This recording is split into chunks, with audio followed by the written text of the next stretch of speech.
বিয়ের চাদর, সোনার ও ঘাসের লেহেঙ্গা। জয়া ও রিমু দুই বান্ধবী ছিল। জয়া ছিল ধনী পরিবারের মেয়ে, আর রিমু ছিল সাধারণ মধ্যবিত্ত পরিবারের। জয়ার বাবা ছিল অনেক বড় বিজনেসম্যান, কিন্তু জয়ার বাবা যেহেতু বিজনেসের কাজে শহরে থাকতেন, তাই জয়া ওর মায়ের সাথে গ্রামেই থাকতো। জয়া গ্রামের সাধারণ স্কুলেই পড়াশোনা করত, কিন্তু ওর বাবা মায়ের টাকা পয়সার কোনো কমতি ছিল না। অন্যদিকে রিমুর বাবা মায়ের টাকা পয়সার তো অভাব ছিলই, তার সাথে ওদের এত বড় ব্যবসাও ছিল না। মধ্যবিত্ত পরিবারের হওয়ার কারণে রিমুকে অনেক কিছুই মুখ বুঝে সহ্য করে নিতে হতো।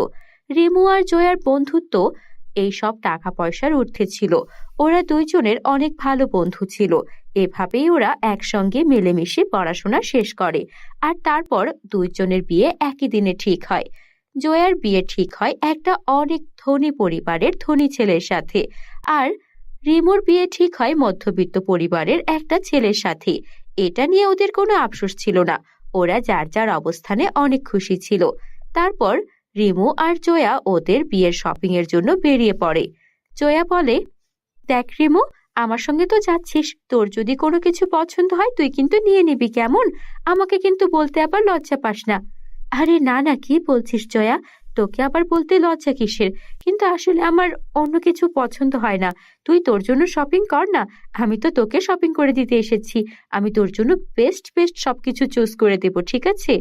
হ্যাঁ, তুই তো আমার বেস্ট বান্ধবী। চল চল, শোন, আমি না আমার বিয়ের জন্য একটা লেহেঙ্গা দেখেছিলাম অনলাইনে। চল ওটা আগে দেখি, অনেক সুন্দর। তারপর জয়া ও রিমু সেই শপিং মলে যায় আর দেখে সেখানে খুব সুন্দর একটা সোনার লেহেঙ্গা চকচক করছে। জয়া এটা দেখে বলে, এই দেখ, এটাই তো আমি পছন্দ করেছিলাম অনলাইনে। এই সোনার লেহেঙ্গাটা পরলে আমাকে অনেক সুন্দর লাগবে। শোন, আমি কিন্তু আমার বিয়েতে এটাই পরবো।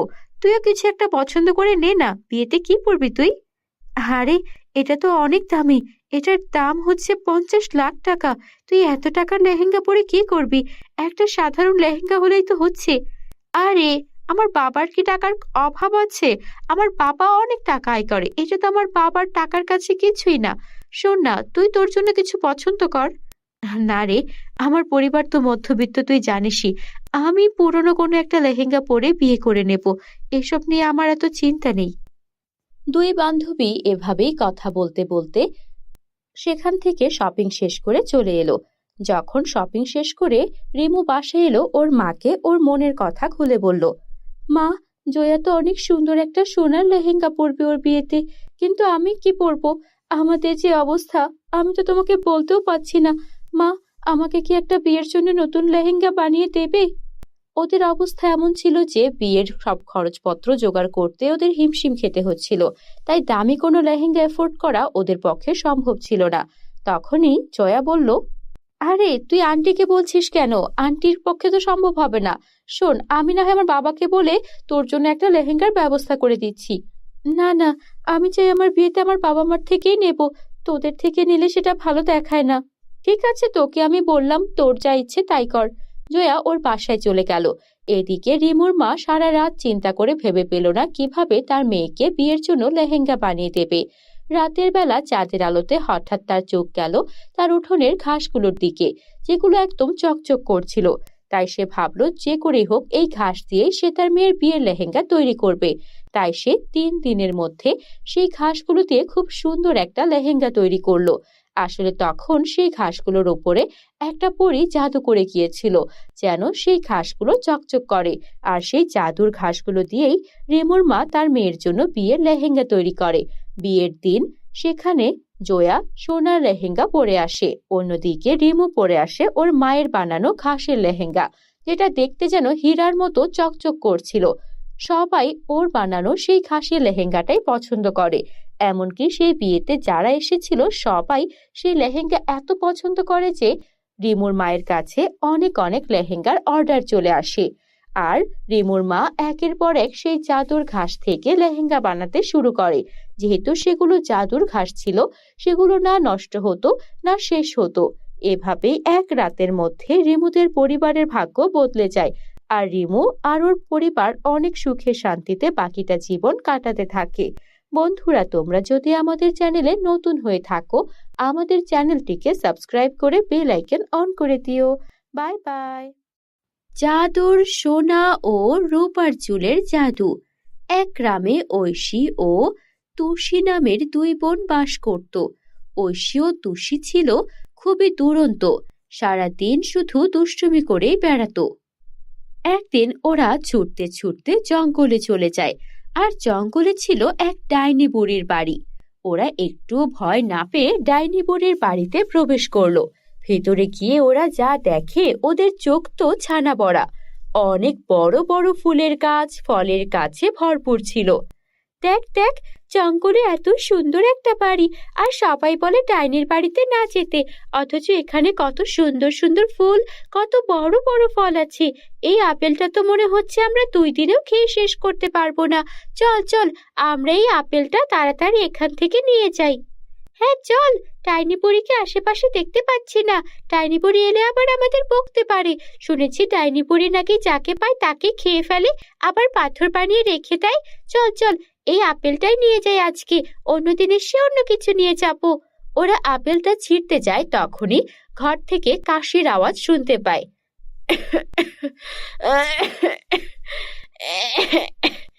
কে রে, আমার বাগানে কে? ওই তো রে, ডাইনি বুড়ি জেগে গেছে মনে হচ্ছে, আমাদের এখনই পালাতে হবে।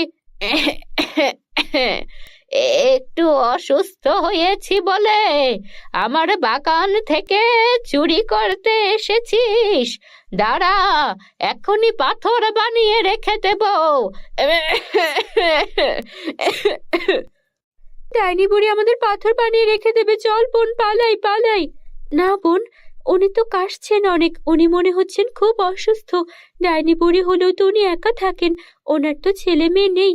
আমরা অসুস্থ হলে বাবা মা আমাদের সেবা যত্ন করেন, কিন্তু উনি অসুস্থ হলে ওনাকে তো কেউ দেখবেন না। উনি তো অনেক কষ্ট পাচ্ছেন। চল না, ওনার জন্য আমরা একটু কিছু করি, যেন উনি সুস্থ হতে পারেন। তোর কি মাথা খারাপ? ডাইনি বুড়িকে তুই সুস্থ করতে চাইছিস? উনি তো আমাদের পাথর বানিয়ে রেখে দেবেন। আরে না, জানিস না, ভালো কাজ করলে কখনো কারোর সঙ্গে খারাপ হয় না। চল আমার সঙ্গে। তারপর ঐশী আর তুষি মিলে ডাইনি বুড়ির ঘরে প্রবেশ করে। দেখে ঘরটা জীর্ণ শীর্ণ হয়ে রয়েছে, খাবার দাবার কিচ্ছু নেই, এক ফোঁটা পানিও নেই। ও বুড়িমা, তোমার দেখছি অনেক ঠান্ডা লেগেছে, তার উপর ঘরে কোনো খাবার নেই। আমরা যে তোমার বাগান থেকে আপেলটা তুলেছি, এটা কেটে দেব, এটা একটু খাবে? কে রে তোরা? সবাই আমায় দেখে ভয় পায়, পালিয়ে যায়, আর আমার ক্ষতি করতে চায়। তোরা আমার সেবা করতে এসেছিস? তো কি হয়েছে? তুমি তো বুড়িমা, তোমার মতো আমাদের একটা নানি কিংবা দাদিও থাকতে পারতো। তোমার তো অনেক কাশি হয়েছে, ঘরে কি আদা আছে? একটু আদার রস করে দিলে কাশি ভালো হয়ে যাবে, তোমার উঠতে হবে না। তারপর ঐশী আর তুষি ঘর থেকে আদা বের করে আদার রস বানিয়ে সেই ডাইনি বুড়িকে খাইয়ে দিল। বাহ, এখন একটু আরাম লাগছে। তোরা দেখছি বড্ড ভালো মেয়ে, আমার কাছে এসে সবাই আমার ক্ষতি করতে চায়। তাই তো আমি সবাইকে বলি যে আমি ডাইনি বুড়ি, যাকে ইচ্ছা তাকে পাথর বানিয়ে দিতে পারি। তাই এদিকে কেউ এসে আমার বিরক্ত করে না। অসুখে তো বিছানায় পড়েই গেছিলাম, ভেবেছিলাম এখানেই মরতে হবে, কিন্তু তোরা দুটিতে এসে আমার বড্ড উপকার করলি। তাই আমি তোদেরকে আমার জাদু দিয়ে কিছু উপহার দেব। এই বলে ডাইনি বুড়ি কিছু জাদু মন্ত্র উচ্চারণ করতে লাগলো, আর সঙ্গে সঙ্গে ঐশীর মাথায় সোনার চুল আর তুষির মাথায় রূপার চুল হয়ে গেল। এই চুল কখনো শেষ হবে না।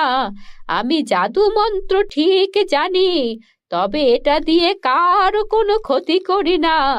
এই সোনার চুল আর রূপার চুল বিক্রি করে তোদের বাবা মা অনেক ধনী হতে পারবে। ও বুড়িমা, এগুলোর তো কোনো দরকার ছিল না। তুমি কত ভালো, তুমি চিন্তা করো না। আমি বাবা মার সঙ্গে কথা বলে তোমাকে আমাদের বাড়িতেও নিয়ে যাব, আর সবাইকে এটা বুঝিয়ে বলবো যে তুমি কারো কোনো ক্ষতি করো না। তবে এই বড় আপেলটাকে নিয়ে যাব। সে আর বলতে, তোরা এখন থেকে আমার 2 নাতনি, যখন ইচ্ছা আসবি আর বড় বড় মজাদার ফল নিয়ে যাবি। এরপর ওদের জীবনে আর কোনো দুঃখ রইল না।